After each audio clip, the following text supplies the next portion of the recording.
Akses jalan menuju Desa Tempur, Jepara, Jawa Tengah terputus akibat tergerus arus sungai dan juga tanah longsor. Kondisi ini mengakibatkan ribuan warga di Desa Tempur terisolir.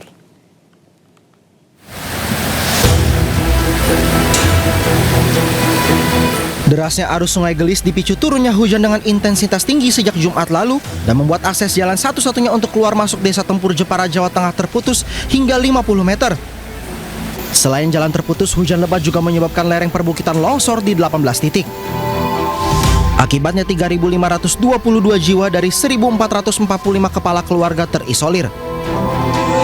Longsoran ini membawa material tanah dan bebatuan hingga menutup akses jalan serta menimpa 3 rumah warga setempat. Puluhan kambing juga hasil panen kopi juga turut tertimbun material longsor.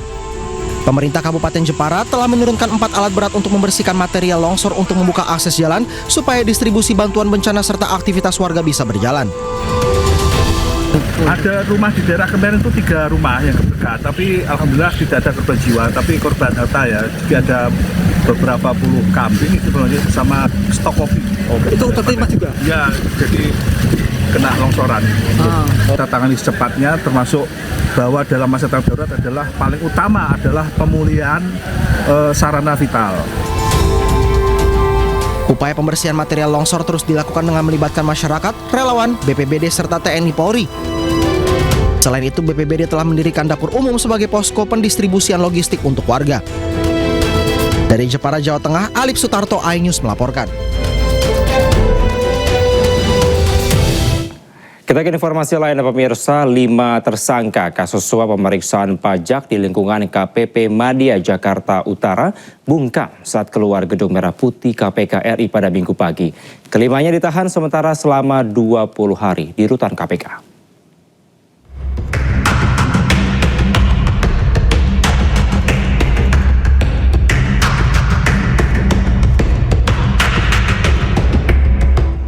Lima tersangka kasus suap pemeriksaan pajak di lingkungan KPP Madya Jakarta Utara periode 2021-2026 bungkam saat keluar Gedung Merah Putih KPK Minggu pagi.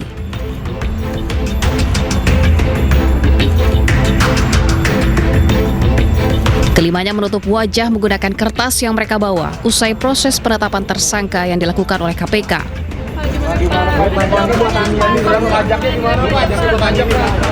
Deputi Penindakan dan Eksekusi KPK Asep Guntur Rahayu mengungkapkan kelima tersangka akan dilakukan penahanan selama 20 hari dari 11 Januari 2026 hingga 30 Januari 2026.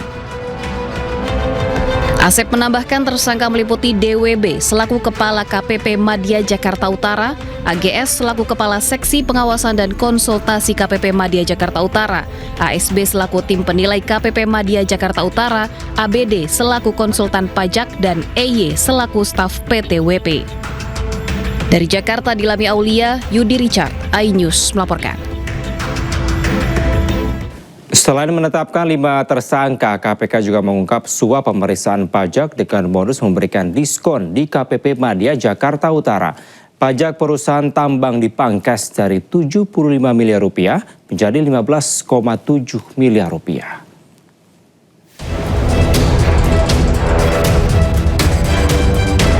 Komisi Pemberantasan Korupsi mengungkap modus pembayaran pajak all-in yang digunakan pegawai pajak dalam memangkas kewajiban pajak perusahaan tambang di Jakarta Utara.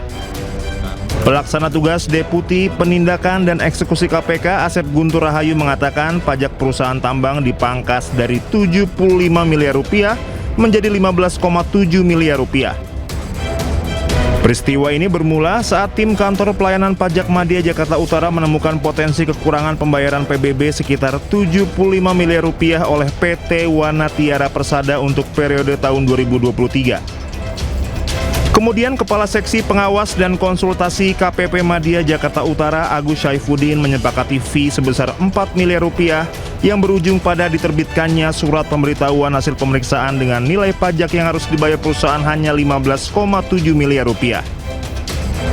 KPK turut menyita barang bukti berupa uang tunai sebesar 793 juta rupiah, uang tunai 165.000 dolar Singapura atau setara 2,16 miliar rupiah, serta logam mulia seberat 1,3 kg senilai 3,42 miliar rupiah. Total nilai barang bukti mencapai 6,38 miliar rupiah. Dan membayarkan 4 miliar. Ya. Jadi keluarlah dari kasnya PT WP ini uang sebesar 4 miliar yang catatannya, ya catatan di perusahaan tersebut, di PT WP itu adalah untuk membayar kepada PT NBK untuk kepentingan konsultasi pajak, ya konsultan pajak seperti itu. Padahal uang 4 miliar itu digunakan untuk pemberian kepada oknum, tadi saudara AGS. Sebelumnya KPK melakukan operasi tangkap tangan pertama di tahun 2026 pada 9 hingga 10 Januari 2026. Dalam operasi tangkap tangan tersebut, KPK menangkap 8 orang terkait dugaan pengaturan pajak di sektor pertambangan. Dari Jakarta, Ismalia Meidasari, Muhammad Julkarnain, iNews melaporkan. Menanggapi kasus dugaan suap pemeriksaan pajak di lingkungan KKP Madya Jakarta Utara, Menteri Keuangan RI Purbaya Yudisadewa menyebut itu adalah syok terapi di lingkungan Dirjen Pajak. Meski demikian, Purbaya tetap akan mendampingi secara hukum. Menteri Keuangan Purbaya Yudisadewa menanggapi terkait dugaan kasus suap pemeriksaan pajak oleh pegawai Kementerian Keuangan di Jakarta Utara. Purbaya menyebut itu merupakan syok terapi di lingkungan Direktorat Jenderal Pajak Indonesia. Hal tersebut disampaikan Purbaya usai menghadiri rapat koordinasi Satgas Pemulihan Pasca Bencana di Banda Aceh, Aceh. Meski demikian, pihaknya akan mendampingi secara hukum pegawai Kementerian Keuangan tersebut dan menghargai proses hukum yang kini sedang berjalan. Kalau saya bilang itu mungkin bagus untuk shock terapi untuk orang pajak, tapi kita lihat seperti apa prosesnya seperti apa. Pada dasarnya gini, kalau ada pegawai yang seperti itu, kita akan bantu dari sisi hukumnya. Tapi jangan sampai ditinggalkan sendiri. Jadi ada pendampingan dari ahli hukum dari keuangan. Tapi prosesnya ya proses hukum seperti biasa. Jadi anak buah nggak akan kita tinggal. Tapi kalau nanti ketahuan bersalah ya sudah. Purbaya menambahkan pendampingan hukum dari Kementerian Keuangan kepada 5 tersangka bukan bentuk intervensi, melainkan memang sudah aturan dalam sebuah perusahaan. Dari Banda Aceh, Aceh, Taufan Mustafa, iNews melaporkan. Dan pemirsa, untuk mengetahui informasi selengkapnya, kami telah terhubung dengan jurnalis iNews Salam Pulungan di Gedung Merah Putih KPK Jakarta. Selamat malam. Salam, seperti apa update atau perkembangan terbaru dari KPK saat ini? Ya Kevin dan juga pemirsa, hingga saat ini belum ada update perkembangan lebih lanjut terkait dengan dugaan kasus suap pengurangan nilai pajak pada perusahaan tambang begitu yang merupakan ini PT WP. Informasi terakhir yang kami dapatkan bahwa memang benar KPK ini menangkap 8 orang di Jakarta Utara yang terdiri dari 4 orang pejabat pajak dan juga 4 orang lainnya ini merupakan dari pihak swasta.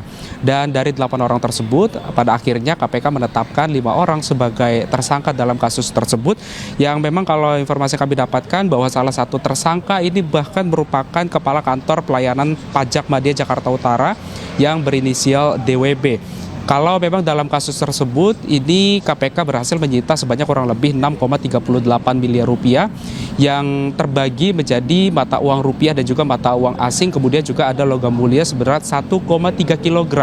Kalau kita runtut kasusnya pada kronologis awal terjadinya, ini merupakan terjadi pada laporan kewajiban pajak bumi dan juga bangunan atau PBB tahun 2023 dari PT WP yang laporannya ini bahkan disampaikan baru pada September hingga Desember 2025 lalu. Dari tim pemeriksa KPP Madya Jakarta Utara ini menemukan potensi kurang bayar pajak sebesar 75 miliar rupiah yang dalam prosesnya salah satu tersangka yang berinisial AGS ini meminta agar PT WP melakukan pembayaran pajak all-in sebesar 23 miliar rupiah saja. Dari 23 miliar tersebut kemudian ini dialokasikan di mana 15 miliarnya untuk pembayaran kekurangan pajak dan 8 miliar lainnya ini merupakan biaya komitmen untuk AGS yang nantinya akan dibagikan kepada sejumlah orang di lingkungan Dirjen Pajak Kementerian Keuangan, yang memang kalau dari PTWP sendiri ini pada akhirnya merasa keberatan dan hanya menyanggupi pembayaran sekitar 4 miliar saja. Kemudian juga pada Desember 2025 tim pemeriksa menerbitkan surat SPHP dengan nilai pembayaran pajak PTWP senilai 15,7 miliar rupiah, yang tentunya ini berbanding terbalik, yang seharusnya dibayar adalah 75 miliar. Artinya ini terdapat adanya perbedaan turun sebesar 80%, yang sehingga ini menyebabkan pendapatan negara menjadi berkurang secara signifikan. Dan hingga saat ini juga KPK ini masih menelusuri lebih lanjut apakah nantinya dalam waktu dekat KPK akan menetapkan tersangka baru lainnya atau tidak, karena memang saat ini masih dalam proses penyelidikan lebih lanjut, yang kami masih akan terus menginformasikan kepada Anda, Kevin, dan juga pemirsa, bagaimana update terkini dari gedung KPK Merah Putih di Jakarta. Kevin. Baik, terima kasih. Salam atas laporan Anda langsung dari Gedung Merah Putih KPK. Selamat malam dan selamat kembali bertugas.